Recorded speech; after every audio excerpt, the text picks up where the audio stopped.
All right, what is going on, everybody? This is the Boxing Source, and we are here live. And we have like another discussion that has been going on. I wanted to, talk about this because it has been something that has had me chomping at the bit, so to speak. One of the things that has been talked about within the podcast and among other um, boxing boards and boxing channels is Lennox Lewis. We talk about Lennox Lewis and his career and how some people summarize his career um, in that a lot of people give him a good amount of props. In some cases, they place him among the top 10 heavyweights in history, and in a few cases among the top 5 heavyweights in history. And that I mean, for me, that kind of is a little bit of a stretch, to say the least. So my thing is that I wanted to get someone to join in with me for this particular discussion, so that we could go through this here a little bit. So I am, basically, waiting on them to join in.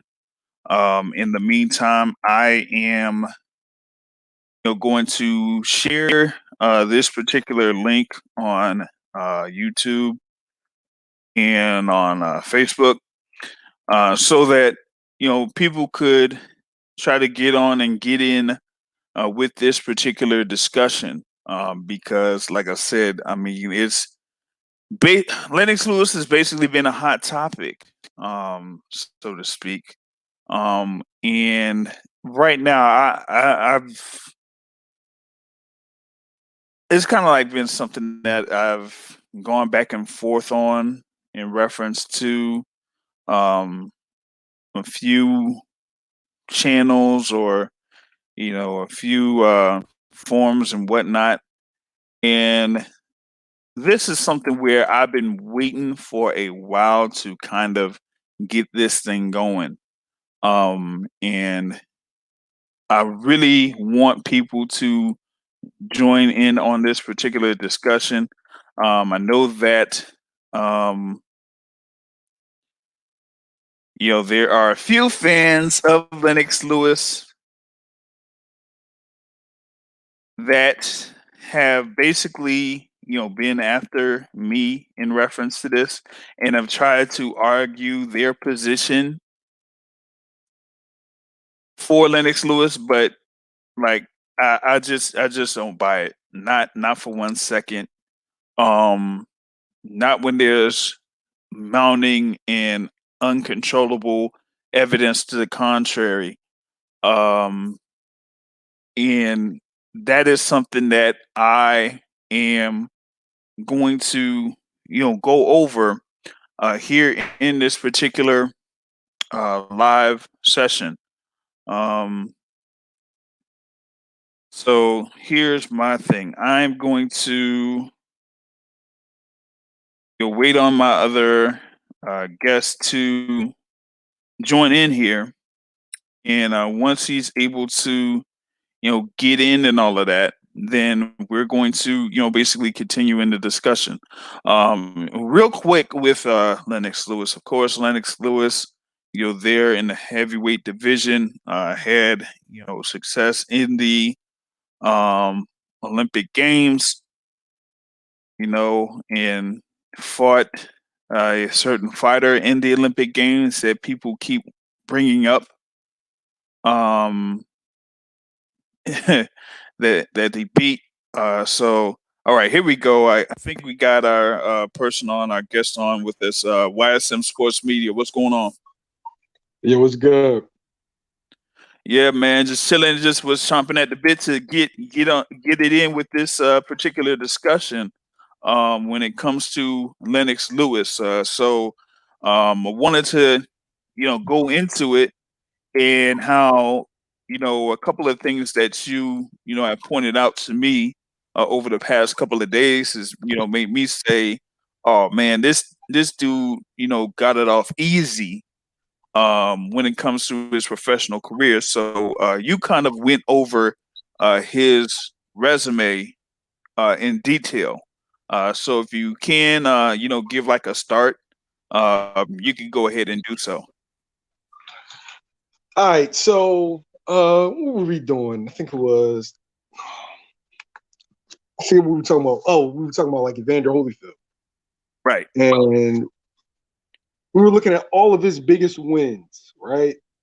right. Yeah, But the that's where you fact, started. Yeah, what we started noticing is all of his biggest wins were guys who were like 35, 36, 37 years old. mm-hmm, mm-hmm. And he has an overrated resume. It's like all the best names, by the time he got to him, they had already fought each other 2, 3 times to where as though they're worn out. He fought Right. Holyfield, what? After Holyfield was a pro for 14 years? Lennox Yeah, Lewis, 1985. Yeah. Lennox So, Lewis is overrated, bro. um, all right. So, what I'm going to try to do here is I'm going to, um, pull up the thing with Lennox Lewis, right? And I want to go back, back, back, back, back, back, back.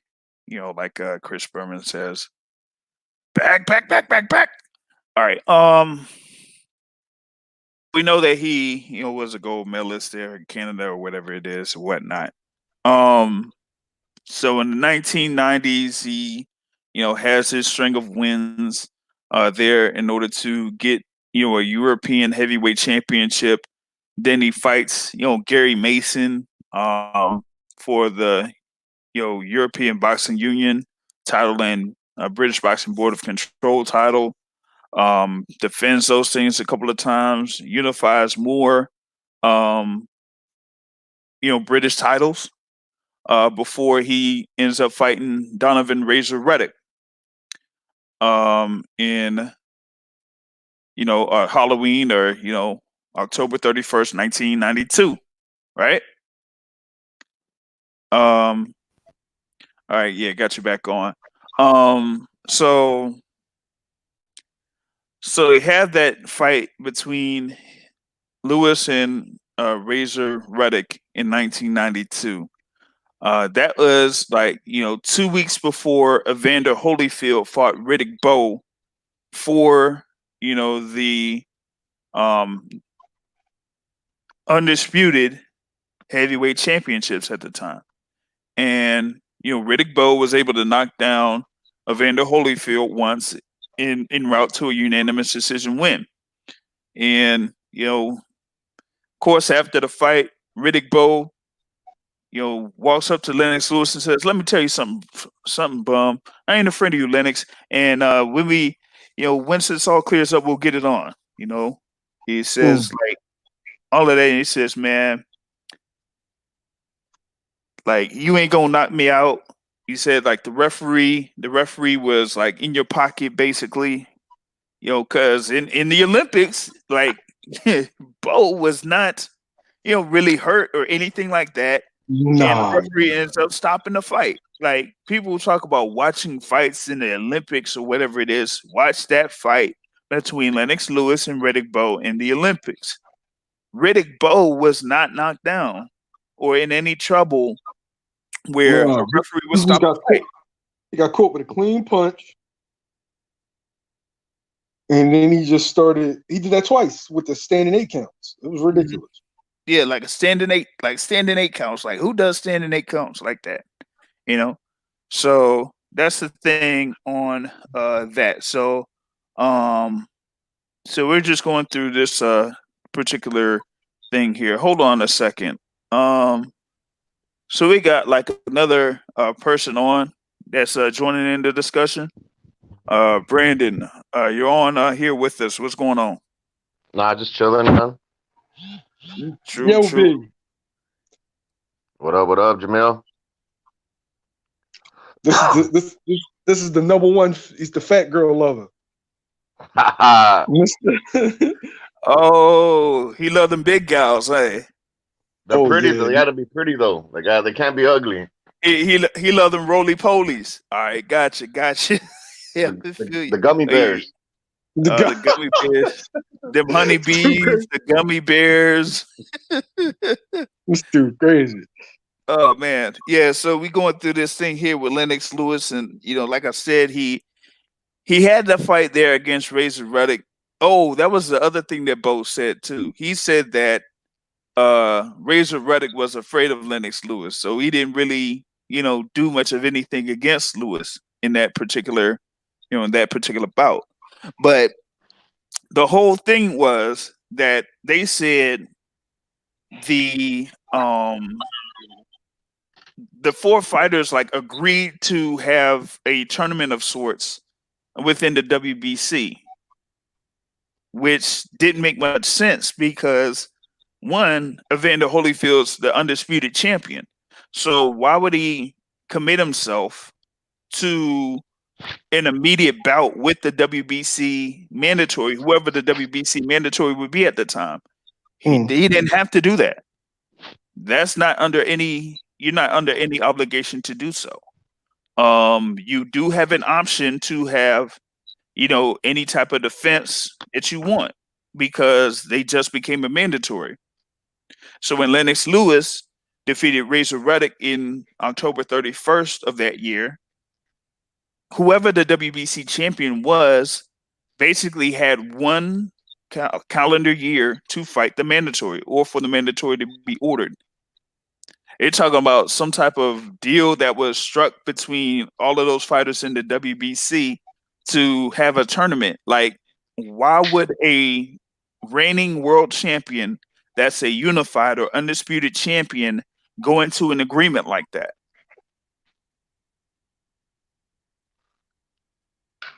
The other organizations would have been up in arms about it. You see? Yeah. So that whole thing about them supposedly making an agreement, that makes zero sense. Because then what would happen is the WBA and the IBF would either put a lawsuit on the fighter that's holding their belts, or they would put a lawsuit on the WBC for making that type of agreement. I didn't know that.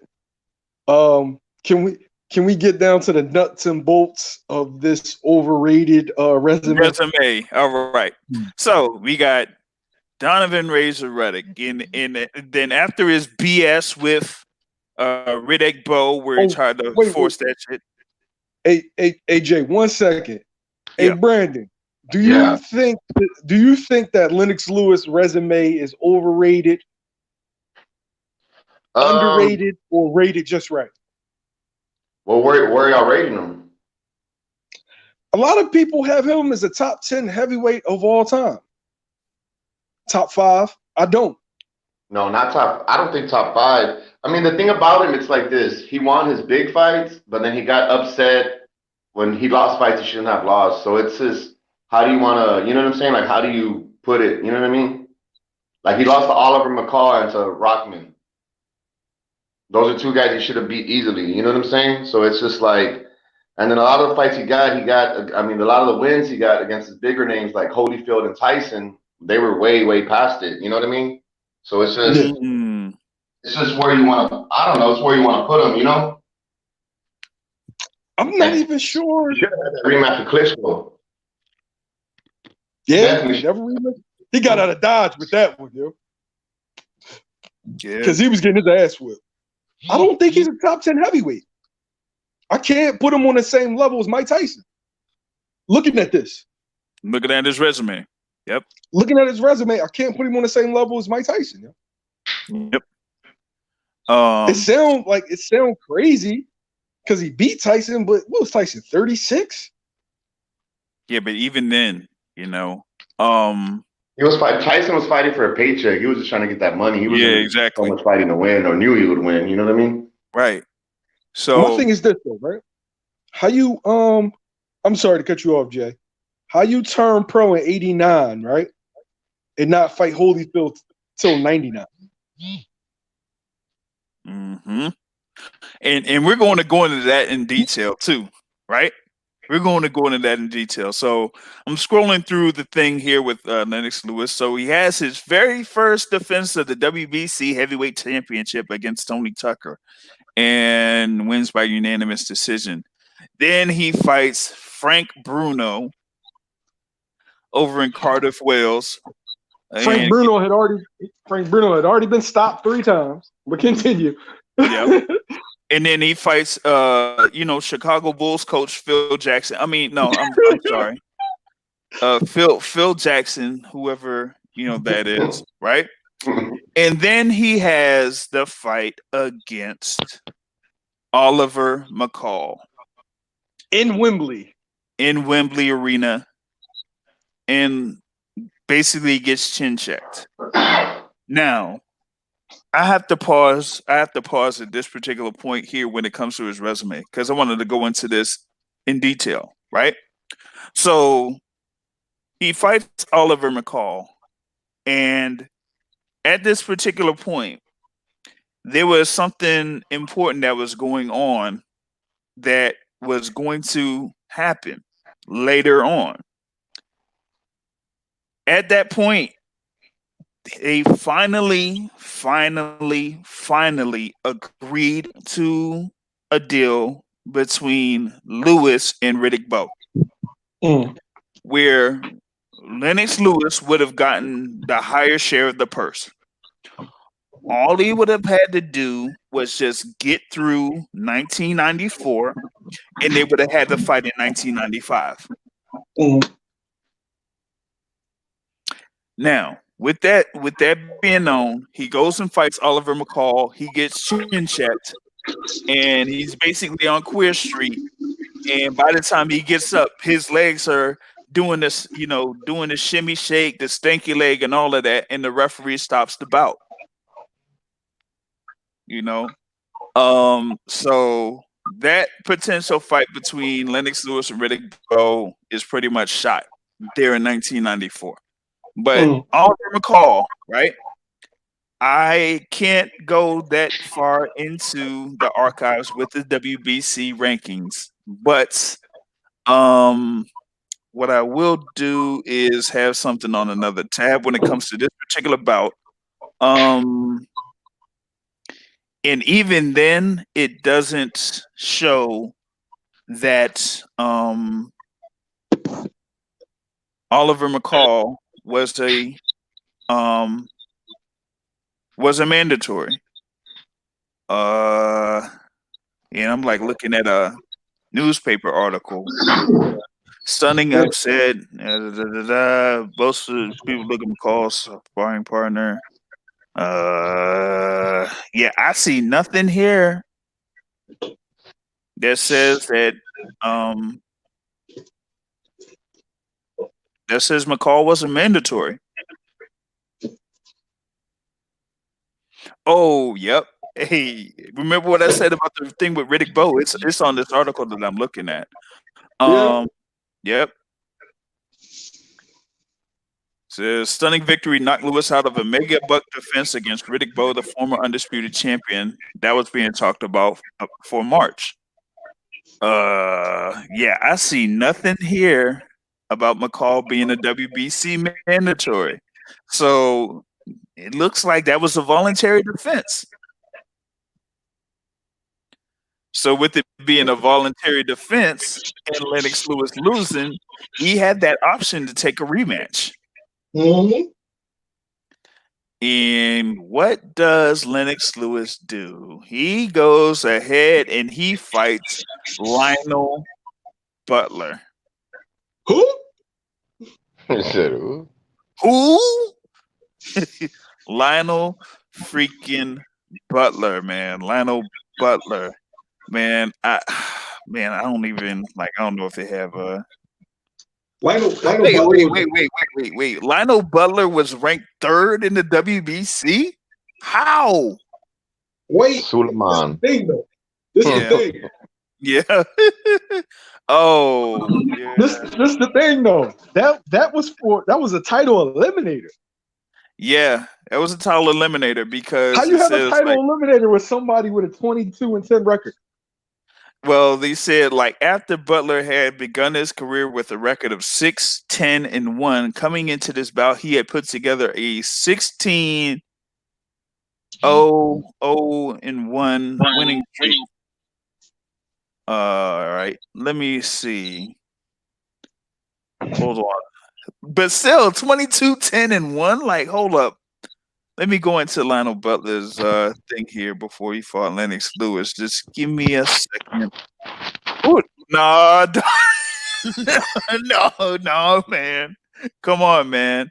He's fighting guys. Look, you talk about Lennox Club Lewis fighters. fighting this dude's Lionel Butler. Lennox Lewis fought Phil Jackson, and Lionel Butler fought Jerry Jones. Stop. Goodness. He beat Tony Tubbs. He did beat Tony Tubbs. I think everybody beat Tony Tubbs. Yeah, everybody beat Tony Tubbs. I mean, here's the thing, right? They talk about that thing about like a 16-win streak, but he beat guys that were like 4-3, 7-16, 2-4, 1-8. Damn right. That's good matchmaking. Yeah, 6-2, 6-2. Good matchmaking. Jerry Jones was 9-7. Hey, that's a pretty good record for the Dallas Cowboys owner right there. 9-7. He fought James before he fought Lennox Lewis in May 13th, 1995. He fought a guy named James Flowers on March 1st, 1995. James Flowers' record was 6 wins, 8 losses, and 2 draws. Okay.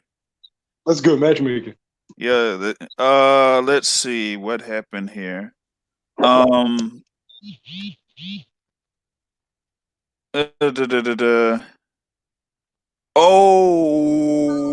no.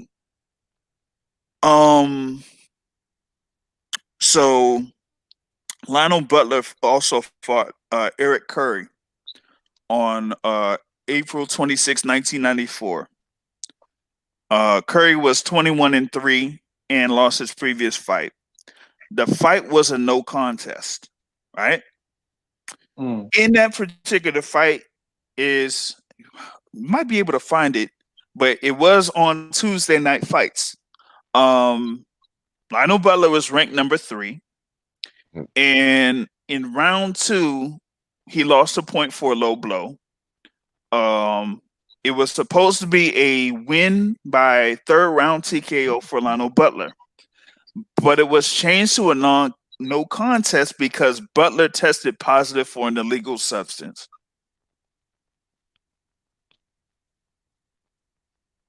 That's how you know Lionel Butler was a good opponent, because if he's coming in on that juice, then that means he got money behind him.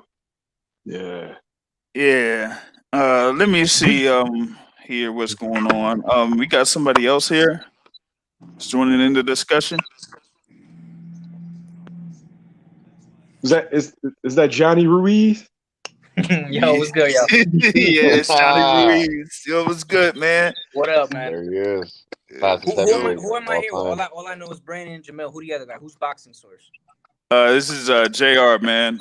JR, we were like in the last discussion. I remember. Yeah. What's the subject today? Lennox Lewis, me and Jamil were going through Lennox Lewis's resume, and we're saying that his resume is overrated. You think so? Wow. That's the first I've ever heard that shit. When you start picking this shit apart, you like, whoa, wait. I mean, but you could do that with any fighter if you want to be technical. Nah, but hey, Johnny, but they're bringing up like basketball coaches and NFL owners, bro. Like, You know what I mean? Yeah, man. Hey, I mean, Jeff. okay. So I'm so curious because I came in late. My bad. I'm Okay, so so curious. yeah, What is there to pick apart other than okay. Tyson? Well, real quick, we're going through Lennox Lewis at the beginning of his WBC heavyweight title reign, right? Okay. So after he beat Razor Reddick, and then he defended against Tony Tucker. He went up against Frank Bruno, and then, Right. like I said, he fought the Chicago Bulls coach Phil Jackson. Right? Okay. I mean, Phil Jackson. Hey, Phil Jackson was a bad man. I guess 30-1. I mean, come on. Yeah, And that's a then solid record. 30-1. I never heard of him, but yeah, solid record. still, right. Then he fought Oliver McCall in Wembley, and that's where he basically got hit with the hook and was on Spaghetti Street. Okay. Now we go to his next fight, and his next fight is against Lionel Butler, a guy that was 22-10-1, who somehow became the number 3 ranked contender in the WBC rankings. Okay. In the words of the great Conor McGregor, who the fuck is that guy? Who the fuck is that guy? I don't know who he is. Never heard of him. So I was going into, before you got on, Johnny. I was going into detail about Lionel Butler, and they were talking about Lionel Butler getting to the WBC number 3 ranking because he had a record of 16-0 after he started his career at 6-10-1. Right. So I was going through Lionel Butler's winning streak, right? And he was fighting. He fought. Hey, look, man, he fought the Dallas Cowboys owner, Jerry Jones, man. Jerry Jones had a 9-7 record, but the two fights that he had before Lennox Lewis, he fought Eric Still Curry don't want to pay Dak Prescott his money. He franchise tagged him. Yo, he boxing tag on him. Yeah. All right. So I had it on have Lewis's resume on the screen, but I'm also looking at Lionel Butler, his resume, and he fought Jerry Jones, and he fought Eric Curry. I mean, Eric Curry, and he fought James Flowers. James Flowers had a record of 6 wins, 8 losses, and 2 draws. Okay. That was 2 months before he fought Lennox Lewis. But going into the fight with Eric Curry, I was saying that was a no contest. The reason why it was a no contest is because Lionel Butler tested positive for an illegal substance. This is back like what, 93, 94? That fight was 94. Okay, because I can't really see the box screenshot or I could see it, but you know what I mean? It's like small, whatever. Yeah, it's small, and it's the one I have shown is Lennox Lewis's one. So I got like Lionel Butler's on another tab there. So but you know what? Not to cut you off. What I think, though, my opinion, I think Lennox has the strike he has going for him is kind of like Calzaghe, is that he beat 2 big names in Holyfield and Tyson. Like Calzaghe beat Roy Jones and Hopkins, but he beat him like when they were way, way past their prime. You know what I mean? So it's like it's their own. You get what I'm saying? Yeah.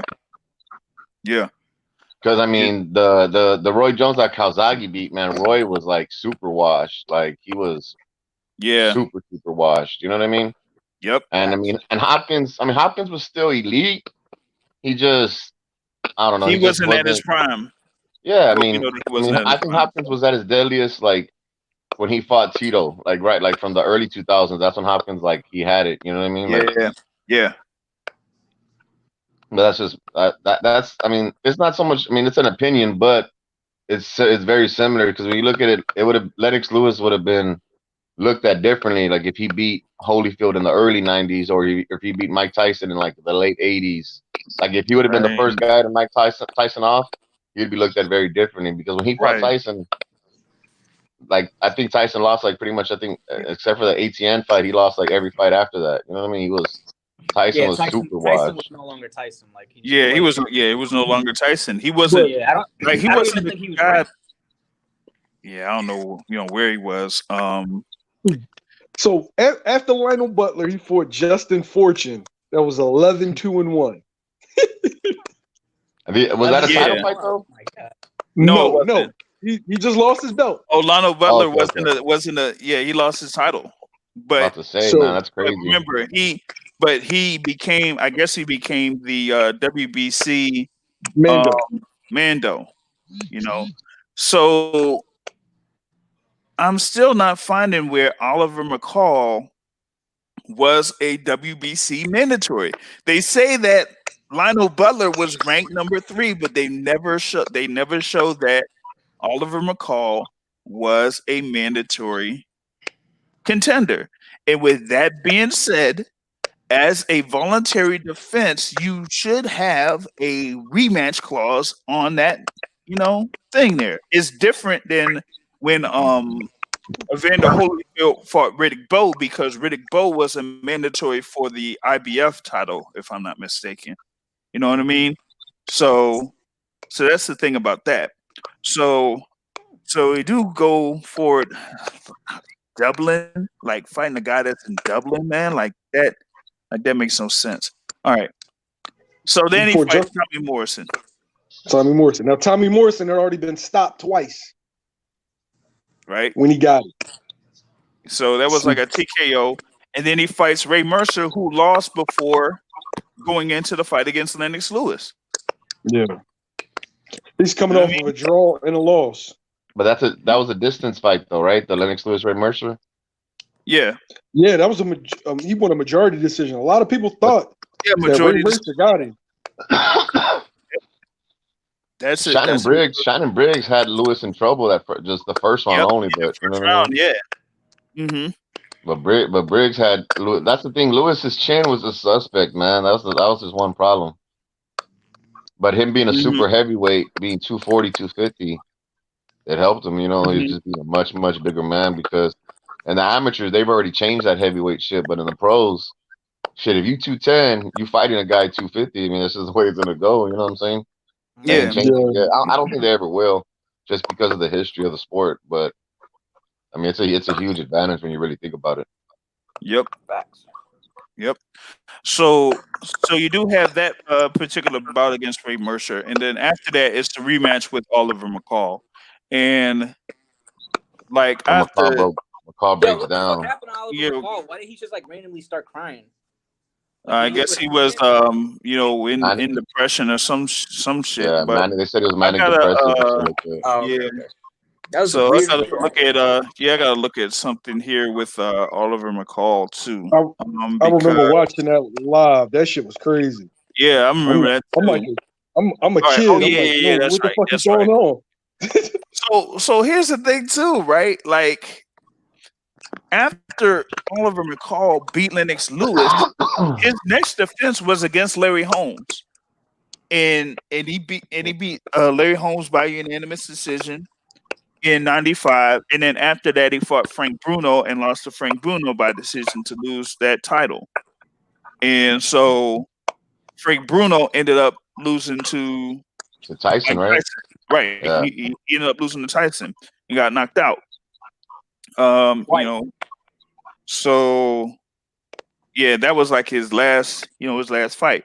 So Tyson ended up getting that belt, and then they had some little thing there between Don King and the party for Lennox Lewis, where they couldn't really reach a deal, and because of that, that's how the WBC title became vacant. Okay.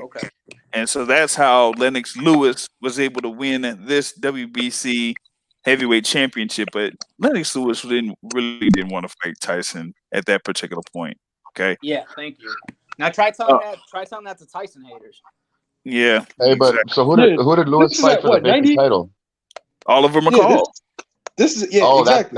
That's who he won the WBC vacant title versus the McCall rematch. Yes. Wow. In '97. In And 97. we all know that's a completely different Mike Tyson. I just came home, Mike Tyson. right? Like that. Yeah. Let me see here. Yeah, just came home. Mike Tyson. But that's 1997. Mike Tyson after Mike Tyson lost to Evander Holyfield. Got stopped by Evander Holyfield. How long? Not that long. Like this Oliver McCall rematch was 4 months. February. Yeah, February. So the first fight between Holyfield and Tyson was November 1996. Okay. So that's 3 months. I got a question for you though, right? Mm-hmm. Did he try to pursue Evander Holyfield at that time? Lewis? Yeah. Why did you end up fighting Evander Holyfield in '99 when you just won back the WBC in '97? Right? He fought Henry Akinwande, Galata, Shannon Briggs, and Morovich, all before you got in the ring with Evander for a unification bout. That makes sense? 4 fights before unification? 4 fights. After, after the Tyson fight. Like, it took him that long to have that, thing there before the Tyson fight. Because Evander Holyfield fought Tyson twice, and then after the disqualification, 5 months later, he fought Michael Moore, who was 39-1. Only had that stoppage loss to George Foreman. That shit was crazy. So, wanted to get into this thing here a little bit Damn, more. when you really slice it and dice it, like Lennox Lewis's resume doesn't seem to be all that, to be quite honest with you. Okay, now he should have had the Klitschko rematch. That's just my huge knock on him. There's right. Just leaving it like that was just, and then just retiring. It was almost like the equivalent to what's his name, to Riddick Bowe throwing the title and the belt. You know what I'm saying? It was just Excalibur. After we got to disagree on this one without question. One of the better resumes, better resume than Mike Tyson. Lennox Lewis does not have a better resume than Mike Tyson. No, he don't. No. I'm looking at this shit. We're looking at it right now. This shit right now. His best win is Michael Grant. Michael Grant or Shannon Briggs. Ain't nobody thought that he was winning that Vitaly Klitschko fight. Nope. Okay. Now, losing that fight. Here was another thing that me and YSM were talking about, right? So now we get into 1999. my damn, that's our 18th birthday then. March 13th, 1999. First fight against Evander Holyfield. Okay, you have the split decision draw or whatever it is, right? Next fight, 8 months later, he gets the unanimous decision win to become the undisputed heavyweight champion, right? His next fight is against Michael Grant, and it's not for the undisputed heavyweight championship. He relinquishes the WBA title, right? Now,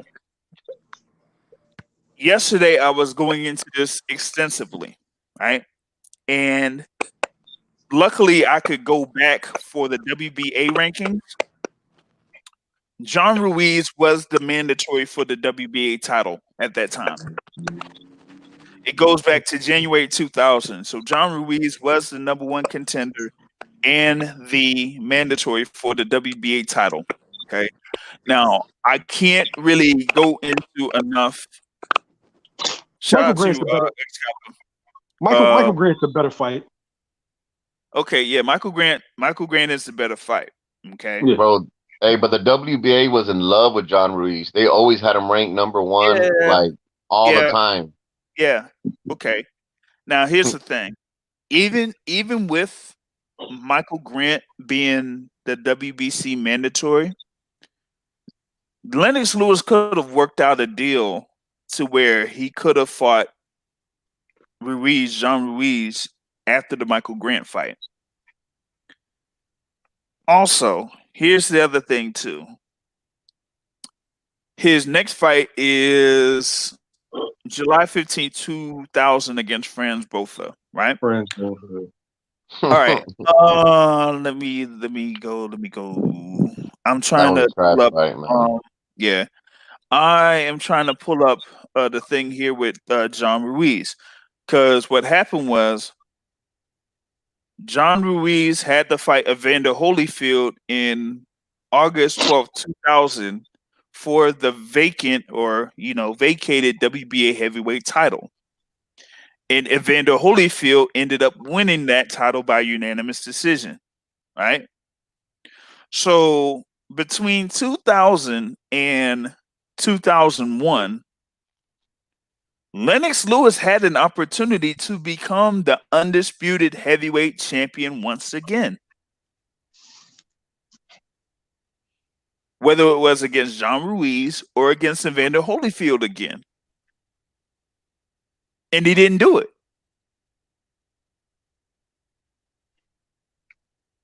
Like, why did he not fight either John Ruiz or Evander Holyfield for that WBA heavyweight championship to become once again the undisputed heavyweight champion? He never defended that title, undisputed championship, once. He never did it. So, yeah. I'm looking at after Franz Botha is what? David Tua, right? David Tua, yes. David Tua, that's a good win. Not an Yeah. all-time great win, but that's a good win. And This then is- That was a legit fight at the time because people Yeah. thought that Tua had the chance to knock him out. Yeah. That's what a lot of people thought. Yep. and Hasim Rahman, ended Chin up check. being the one to stretch. And here's here's the one with that one, right? Like, Lennox Lewis was with Emmanuel Stewart at that particular time, right? Yeah.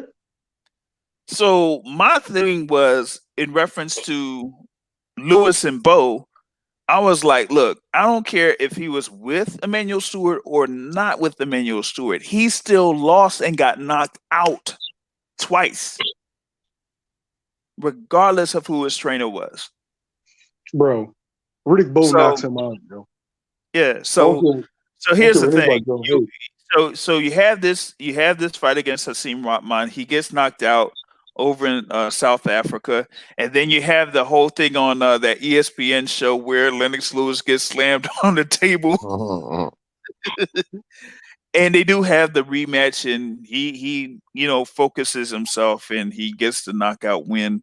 Within 4 rounds, and then he has that fight against Mike Tyson. Mike Tyson, where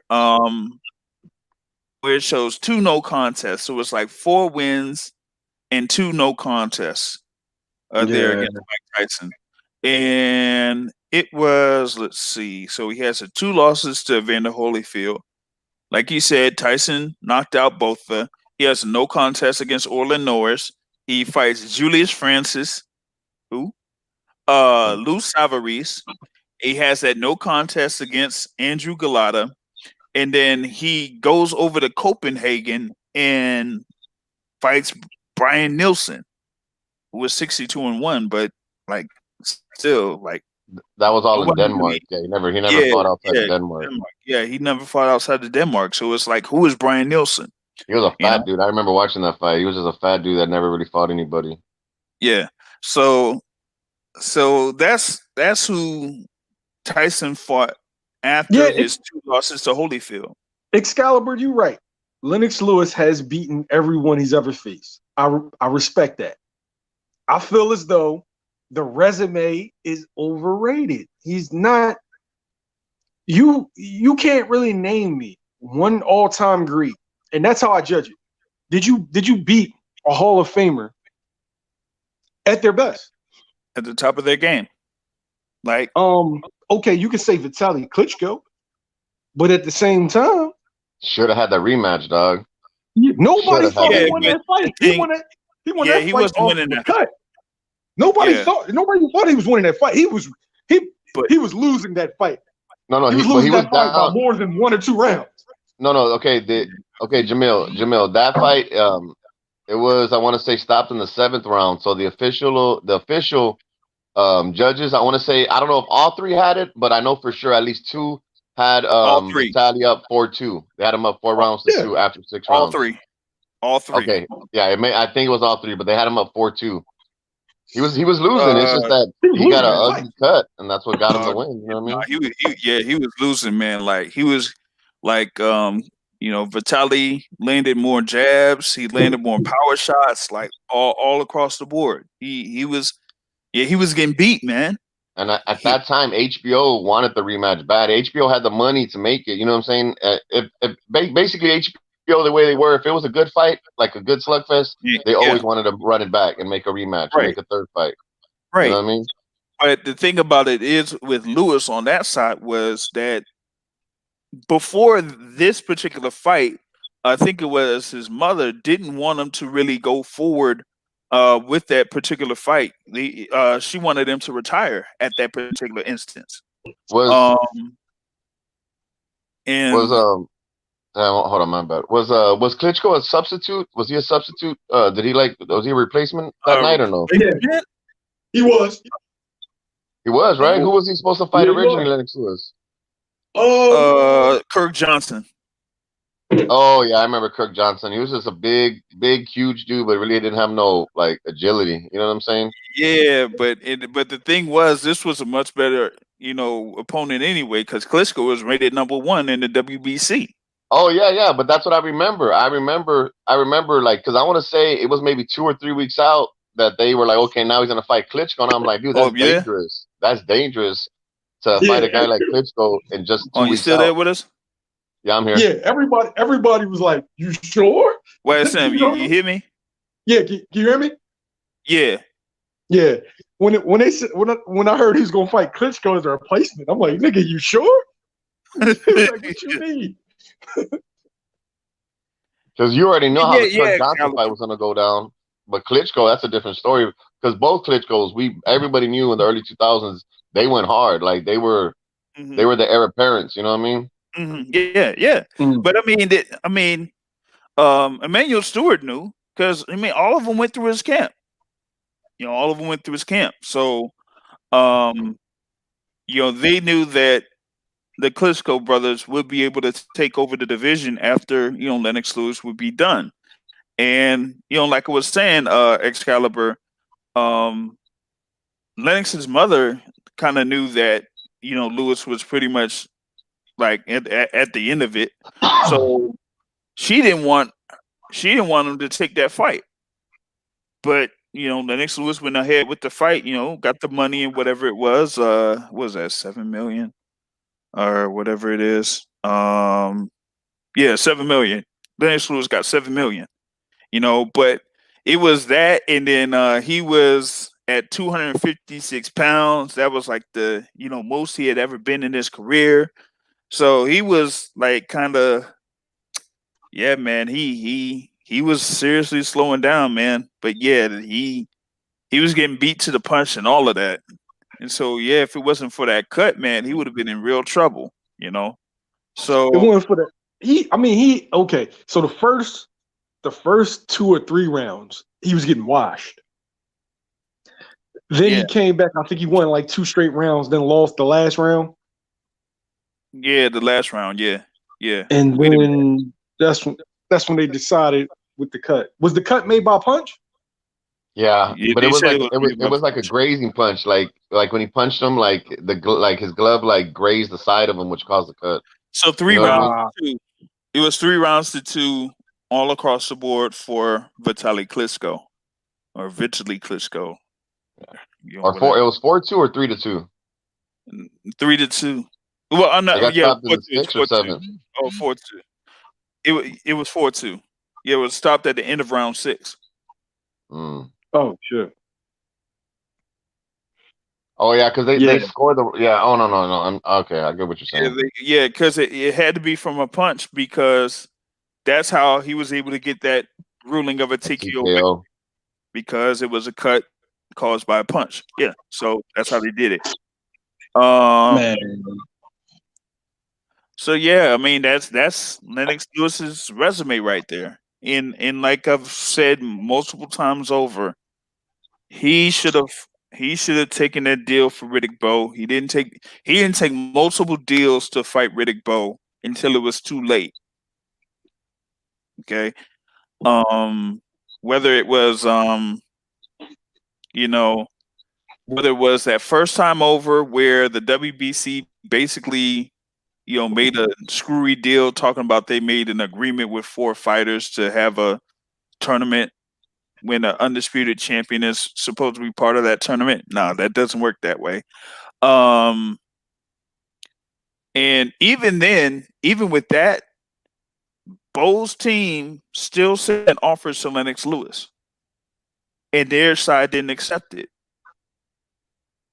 Ross Clark, no, no, no. You Excalibur, here's what you do. Go through multiple videos that are on this channel that show that Riddick Bowe did not duck Lennox Lewis.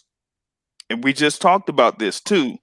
Lennox Lewis had a perfect opportunity to fight Riddick Bowe in 1995. All they had to do was beat Oliver McCall, and he got chin checked. got clipped. That situation was all over money, and that's what a lot of guys got to understand. It was money. It's just a money issue. Certain dudes feel like they deserve certain things, and then certain guys feel like, okay, well, nigga, I'm sorry, JR, I don't really need you. Yeah, I'm sorry, but I don't really need you. You know what I mean? Just like with Joshua and Wilder, it's all money. Spence and Crawford, it's all money. It's all leverage. Here's the thing too, and I'm gonna go back to that time frame, Excalibur. So I could explain this in detail, right? So when you had the thing with Donovan Razor Reddick, and I'm gonna see if I could pull up another clip here, because he's saying that he ducked Lennox Lewis. So I'm going to have to pull up something here in the instance. So I'm going to remove this particular thing that's showing on, and then I'll have something else here going on. Hold on a second. I think it might have another person added. Let me see if this thing will work. Oh, they got off. I was gonna give them the theme music and all of that. Who was it? Osmosis Jones? It might have been Osmosis Jones, but I'm not sure. So we're gonna go back. Like I said, October 31st. You had Lennox Lewis, who defeated Razor Reddick in October 31st, 1992. Then 2 weeks later, November 14th, 1992, you had Evander Holyfield defending the undisputed championship against Riddick Bowe, right?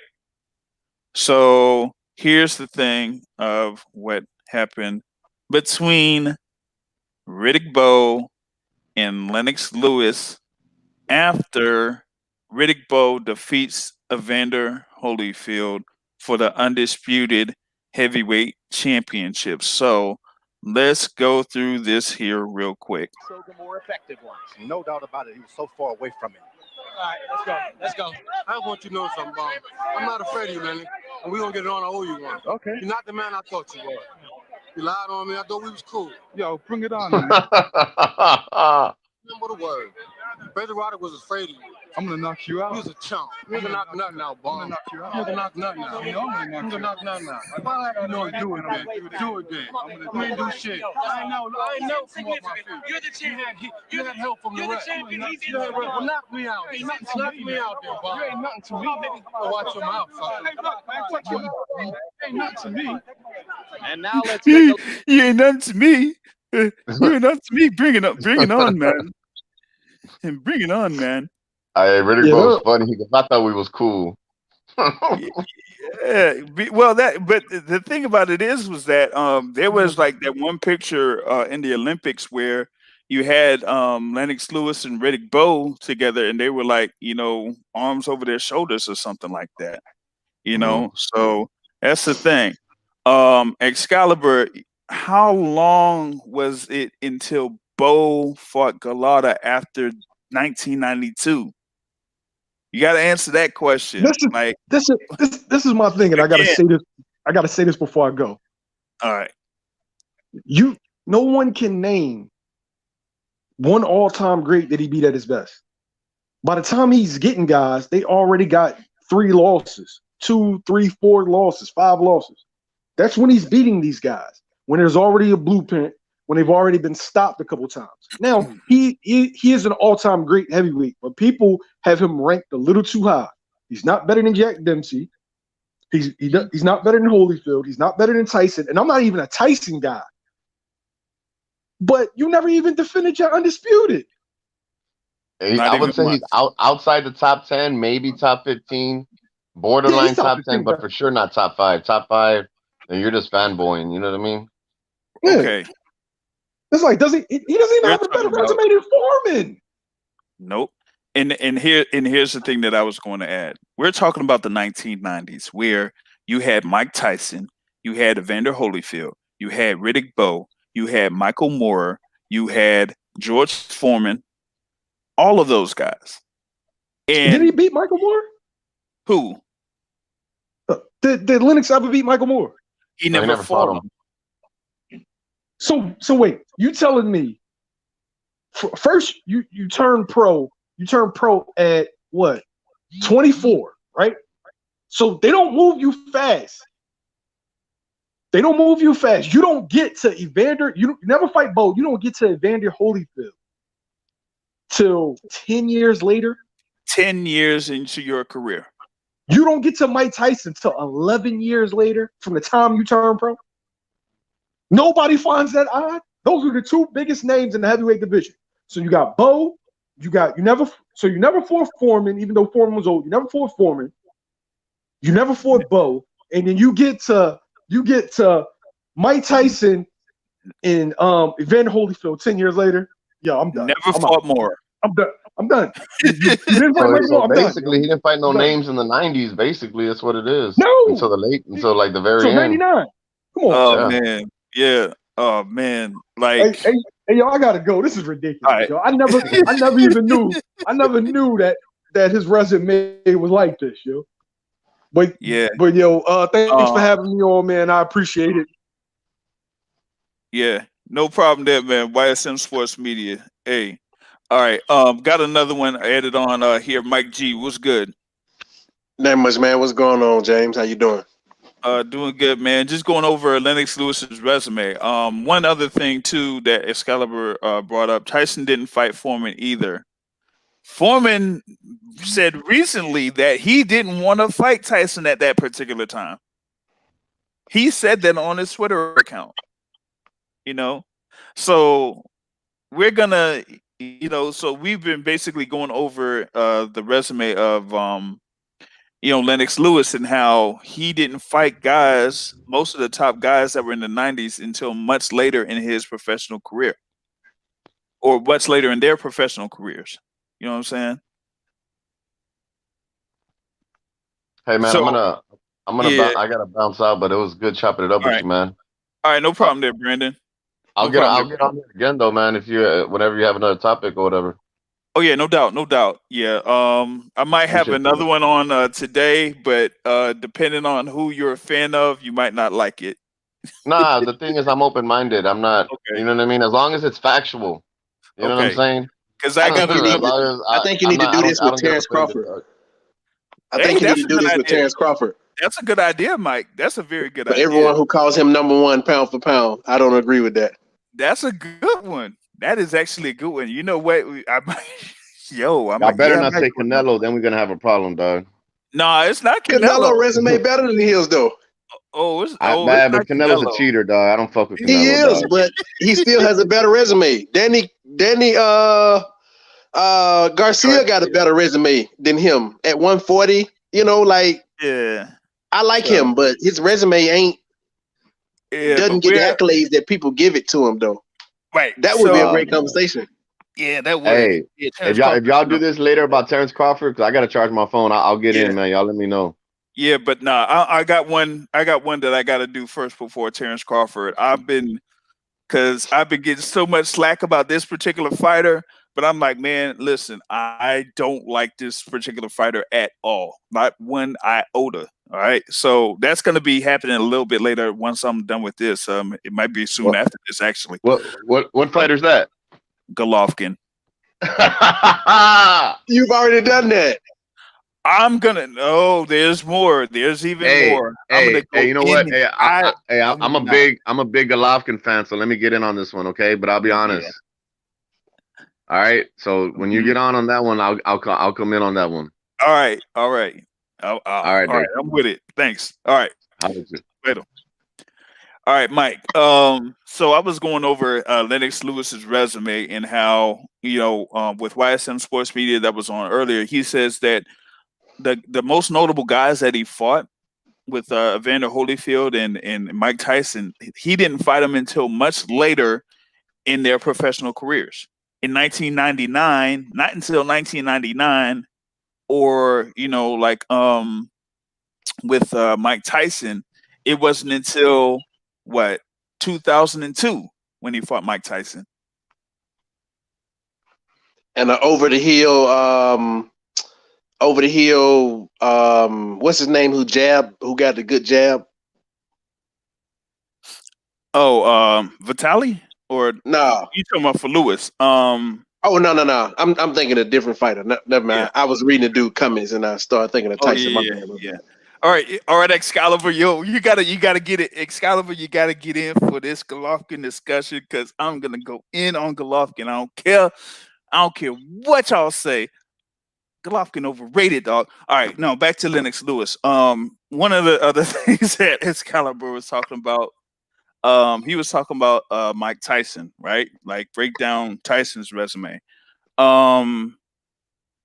What I'm going to do here is I'm going to show something with Mike Tyson and say this part right here takes off anything in reference to what Lennox Lewis did.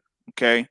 Now this thing should be shown. It's up to his particular loss to, James Buster Douglas, but I'm going to do it here, right? This is during his reign as undisputed heavyweight champion of the world. Make sure you go through his first 20 no names. Oh, with Mike Tyson? Oh, like when he goes through, all of those guys within a week or 2 weeks or 3 weeks, Hector Mercedes, Don Halpin, Larry Sims, Michael Johnson, Donnie Long, Conroy Nelson and all of that. And then fights guys like Steve Zuski, and then fights Quick Tillis, right? And Mitch Green with his. Then Mitch Green, ain't that the guy that had the Jerry curl? Yeah. Willem Jose, Lorenzo Boyd, Marvis Frazier. Oh man, that fight shouldn't have been approved against Marvis Frazier. That was like a heavyweight versus a cruiserweight. So here's the thing with Mike Tyson. Trevor Berbick for the WBC title, right? Bone Crusher Smith for the WBC and WBA title. Pinklin Thomas, former world champion, right? And then for the undisputed heavyweight championship of the world against Tony Tucker. And he gets a unanimous decision win there. First defense against Tyrell Biggs. Then he knocks out Larry Holmes. Over the hill. Well, he was over the hill, but still, he's Larry. But the thing with Larry Holmes was still getting wins after that. All right, so he still was a shell of himself. But even then, let's see. Like after, man, shoot, like who the heck was he beating? Okay, so he did fight a good. He beat Ray Mercer after this fight. Larry Holmes beat, Ray Mercer after that fight. Tony Tubbs, okay, and then Michael Spinks, and then Frank Bruno knocked him out. Then Carl the Truth Williams, or the Tooth Williams, we'll call the Tooth Williams. And then you have the fight against Buster Douglas, there where he gets knocked out. So after that, he has his fights, and then he goes up against, the likes of Donovan Razor Reddick twice, Peter McNeely, Buster Mathis, Frank Bruno again, where he wins the, WBC heavyweight title, right? But and has the thing with Bruce Seldon too. But here's the thing with Mike Tyson as well, right? At least Mike Tyson defended the undisputed heavyweight championship. Lennox Lewis never defended the undisputed championship. Never. He keeps talking about, oh, I'm the last undisputed heavyweight champion. He never defended it once. Not even once. So that's the thing about that. So in comparison to Lennox Lewis's resume, nah. Nope. You can't like really bring up Mike Tyson and say that he didn't have much of a resume in comparison to a Lennox Lewis, when a Lennox Lewis had multiple guys within the early 90s that he could have fought and he didn't fight. He didn't fight Michael Moorer. If he wasn't going to fight Riddick Bowe, he could have fought Michael Moorer. He could have fought George Foreman. He didn't fight either one of those guys. We're gonna have to disagree on that one. Like, Lennox Lewis's resume is not better than Mike Tyson. Nope. So I would say no, that is not. But Mike Tyson resume ain't really. It's not that stellar. Like, it ain't. Like, in comparison, well, I can't really even compare to Evander Holyfield, because Evander Holyfield's run at heavyweight, he basically fought everybody at heavyweight. Like, everybody. I repeated again, everybody, So that's the thing about it. And what did I tell you about George Excalibur? I told you about the thing with George Foreman. George Foreman didn't want to fight Mike Tyson. It's one thing to say that they didn't fight, but once another guy says that he didn't want to fight him, that's a whole different story, And the other thing you could have also brought up, as far as who Tyson didn't fight, he didn't fight Riddick Bowe. And they're both from the same area. He didn't fight Riddick Bowe. Now, you could bring that up, but the thing about it is that he didn't, even mention fighting Riddick Bowe. So that's the thing about it, Excalibur, man. Like, come on, man. Like, y'all keep defending Lennox Lewis, dog. Like, why are y'all defending Lennox Lewis like this, man? I don't believe it. Like, I can't believe this, man. Like, yo, he is not as, great as people are saying that he is when it comes to the heavyweight division. Like, he got knocked out by Oliver McCall and by Hasim Rahman. As good as y'all say he is, as y'all say that, oh, he defeated every single fighter that he faced, he got knocked out. Riddick Bowe beat every fighter that he faced as well. Why don't you tell Excalibur to come on so he don't got to type? All right, I need to see if he can get on here real quick. So that's what I need to do. Excalibur, you gonna have to come on this thing here, audio, audio, whatever it is. You know what I'm saying? Audio, Come on, you gotta get it in. Like, we got this thing on. I'm gonna show it out there. You here with us? Come on and get it in. Let's get it in. You don't need to type anymore. You don't need to type in all caps. You don't need to do that. Just come on through, step it up, get it in, and let's talk. Let's talk about these resumes between Lennox Lewis and Mike Tyson. Let's do it. Because I showed a string of fights that Mike Tyson had that basically blows out what Lennox Lewis did. Blows it out. I mean, he definitely has a better resume. Yeah. In my opinion. Like my thing is like come on, like you got when you go through this string here where you're fighting Michael Spinks, Frank Bruno, Tony Tubbs, Larry Holmes, Tyrell Biggs, and Tony Tucker. How many times is that? One, two, no, that was for the undisputed championship. So 1, 2, 3, 4, 5, 6 times. 6 times that he defended the title before he lost to Buster Douglas. Lennox Lewis never defended the undisputed title once. Lennox Lewis lost to Oliver McCall, got knocked out. Oh, come on. Come on. Why did you have to type this in as a name, man? Come on, man. Yo, come on, man. Like, come on, man.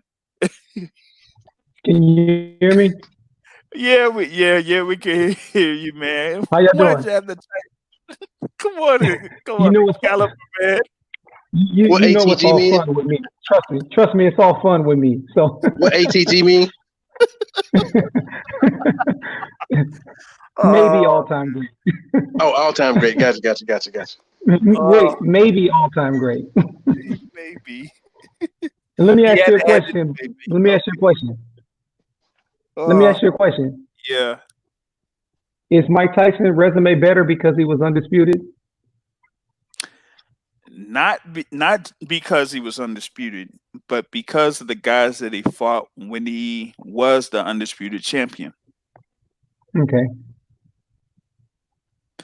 That's why I have like the route that he had once he became undisputed champion, and after he defeated Tony Tucker for the undisputed championship, he defeated Tyrell Biggs, he defeated Larry Holmes, he defeated Tony Tubbs, defeated Michael Spinks, and knocked out Frank Bruno before Lewis fought Frank Bruno.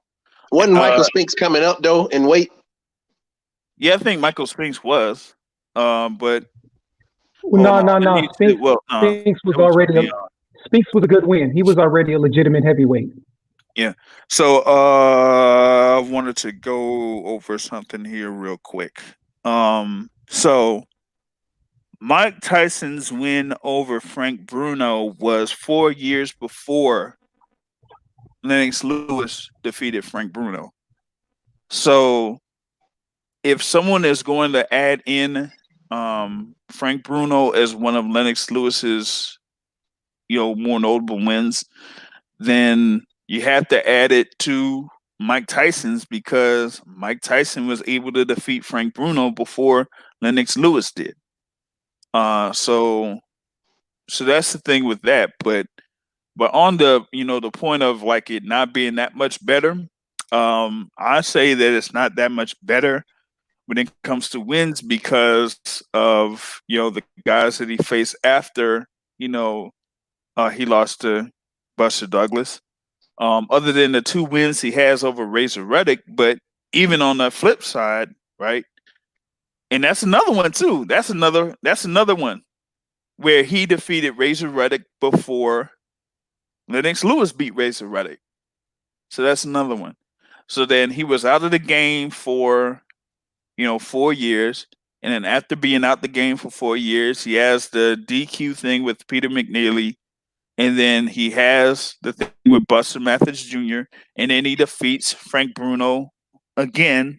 But this time it's after, Frank Bruno had those losses to, Tyson and Lewis.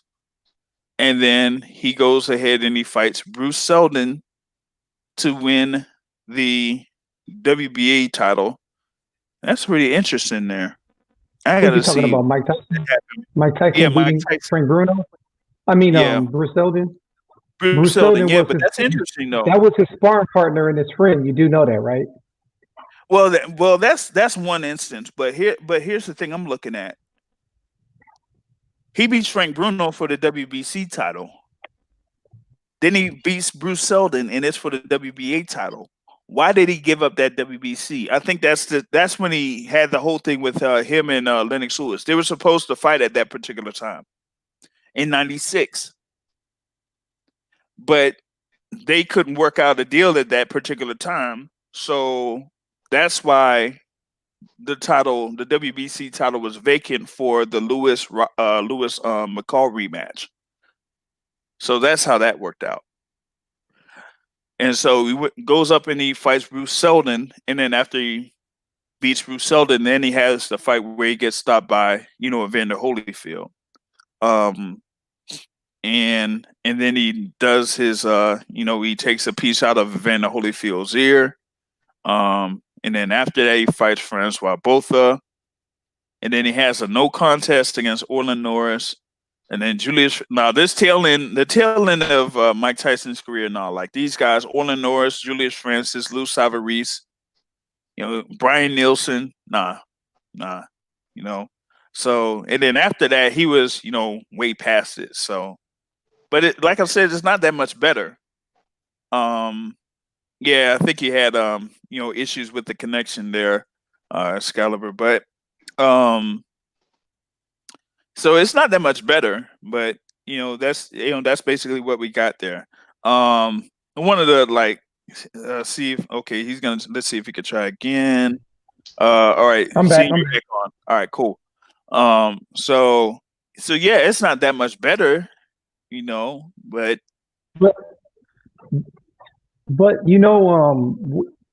at the end of the day, we could break down a lot of heavyweights' resumes.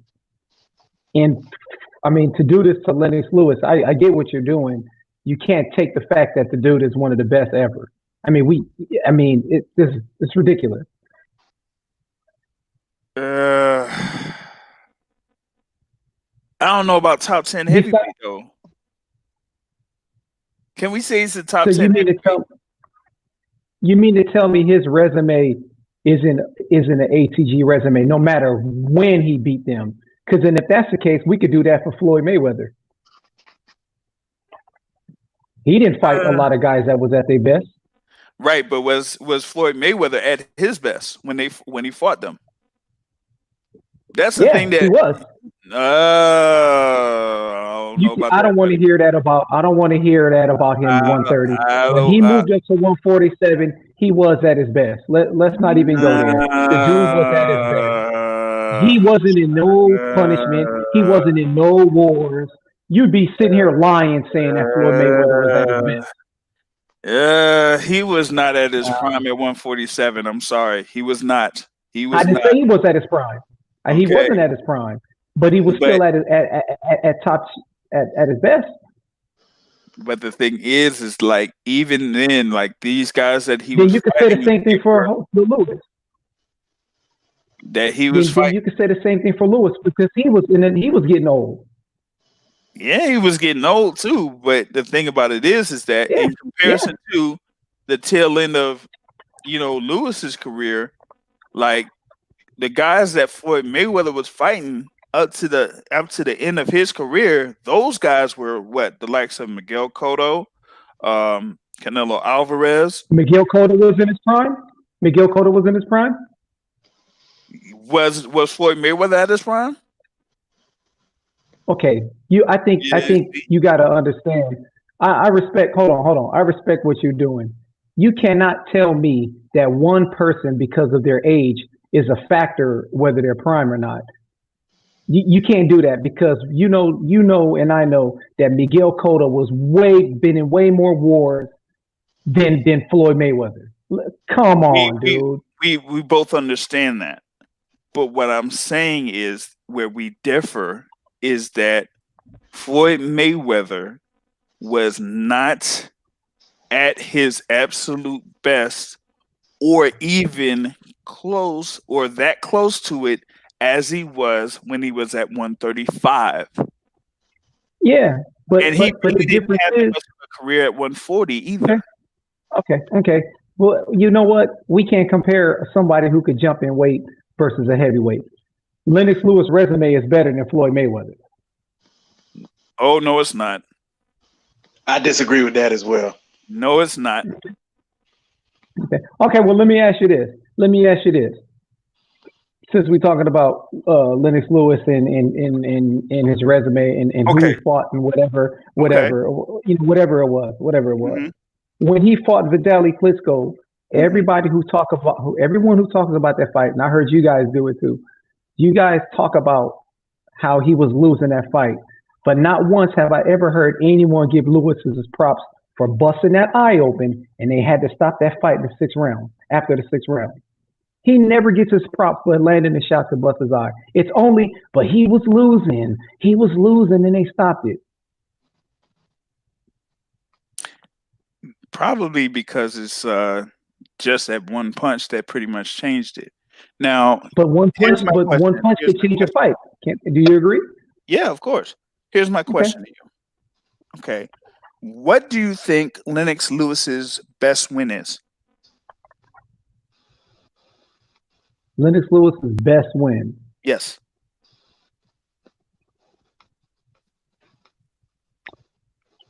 I would probably have to say Holyfield. Okay. So you say Holyfield and Vitaly. Holyfield and Vitaly. And Vitaly. Yeah.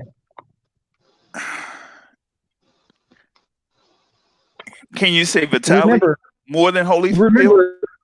Remember, I'm not talking about accolades and belts and undisputed and all this stuff, because at the end of the day, it's a great accomplishment.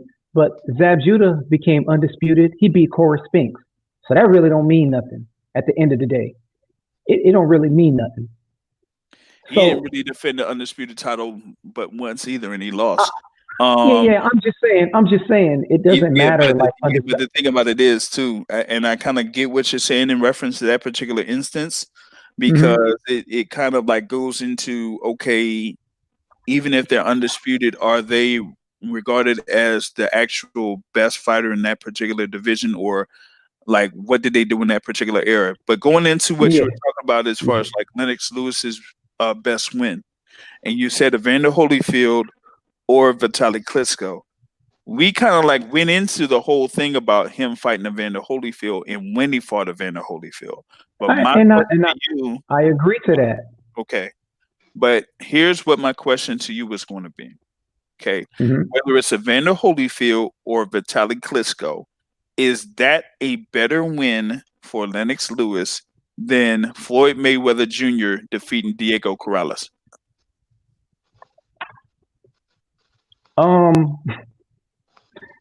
Okay.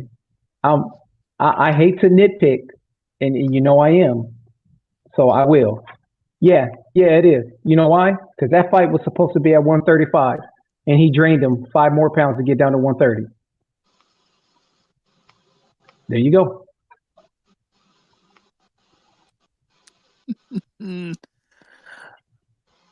So hold on just a minute. So what was that again? That fight was supposed to be at 135 because it was known that Corrales could not make the weight anymore. And just like the diva that Floyd Mayweather is, he made him lose the weight to get down to 130. He wanted it to be at 130, and he was drained. So hold on just a moment. With Diego Corrales, you're telling me that he was having trouble making weight, yet he was able to defend the super featherweight championships on multiple occasions, like 3 times in 2000 before he fought Floyd Mayweather Jr. Yeah, before he fought Floyd Mayweather. Yes, before. And by the time he was already struggling to make the weight, which is why he wanted it at 135. Yeah. You just answered my question. Thanks. No. Oh.